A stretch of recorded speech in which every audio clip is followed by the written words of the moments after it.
a number of years back, when I started seeing how people were going through their daily operations, everyday life, I realized that enough of us needed what I called then mental toughness.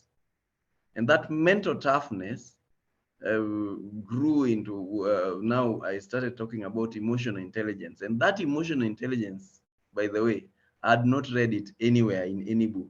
And so if you are an expert in that field and you find that I don't even use the terminologies that people use in school, that is me. This is a creation of meditation. These are things that I practice. So I'm hardly academic. I just speak. The intention of Live Your Dream, by the way, is always to make things more practicable. And we love the word practicable and simple. You see, they should be simple enough and you are able to put them into practice. So we avoid the academic angle of stuff. And so I started noticing that people needed what we called mental toughness. And mental toughness, in my own understanding, was an ability to take care of your mind and brave tough situations in life and still come up victorious. An ability to become resilient enough to be able to overcome the difficulties that people meet daily. Every man is besetted with difficulties. Every man, every woman, every person walking on earth has some level of difficulties that they are experiencing. So last week, and by the way, when I was going to give the other talk, it was in preparation for the elections that were coming. And now I can imagine what they are, the people who received the talk. I want to believe that they are better off handling themselves through this than the people who are green in that particular field. And so when every other time I talk to people, this particular week, lots of people have been online all the time, tweeting, trying to look for the latest and looking for hope from every angle. And so the topic of emotional investment popped into my mind. Why can't we talk about emotional investment? Now that the other week, we talked about how to choose leaders, which Mr. Carl was very gracious to take us through, and he will be coming a bit later within the year, in the coming months, to take us through the last section of that, which was about coping with changes, which are inevitable. Yeah, so we will expect him. And then we followed that with that particular discussion last week. And now we've reached a situation where there is a lot of pressure, a lot of anxiety, a lot of uncertainty. People don't eat enough. People are literally in labor. So this topic came into my mind, and now, having given that background, I don't know, could somebody just tell me, when you saw this, what is in your mind? What do you expect us to be discussing? Yeah, emotional investment. What comes to your mind out of this? I would simply say investing your emotion where there is value, or what our rabbi said, do not throw your pearls to pigs. So putting your emotions where they will be valued. Beautiful, beautiful. I love that.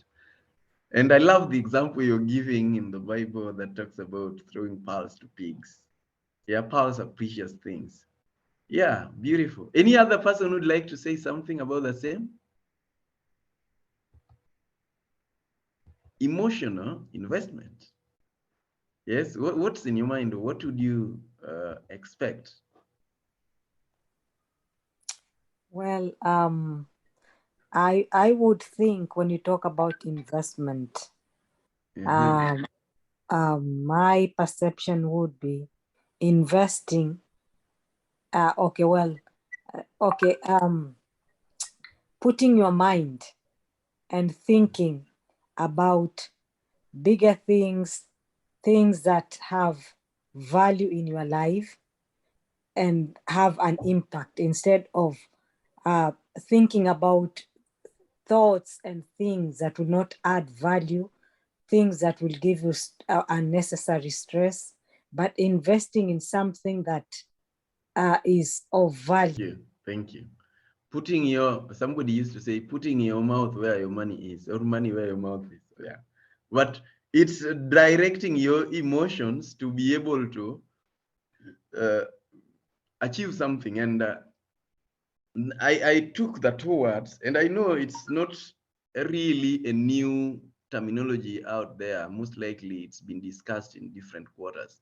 But there are two elements or two words into that topic. There is the emotion and then investment.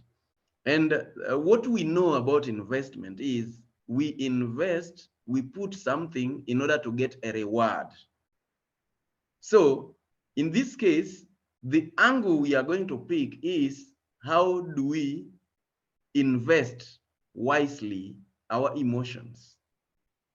Yes, it's not we are investing with our emotions in the bank or buying stock or whatever. That angle also exists. And it's very rewarding if you are more educated, or let me say educated enough in this field of emotions. Emotions, if you don't know, rule the world. Emotions rule the world. And so there is that aspect of emotion and then the investment. And when we think of investment, we are thinking about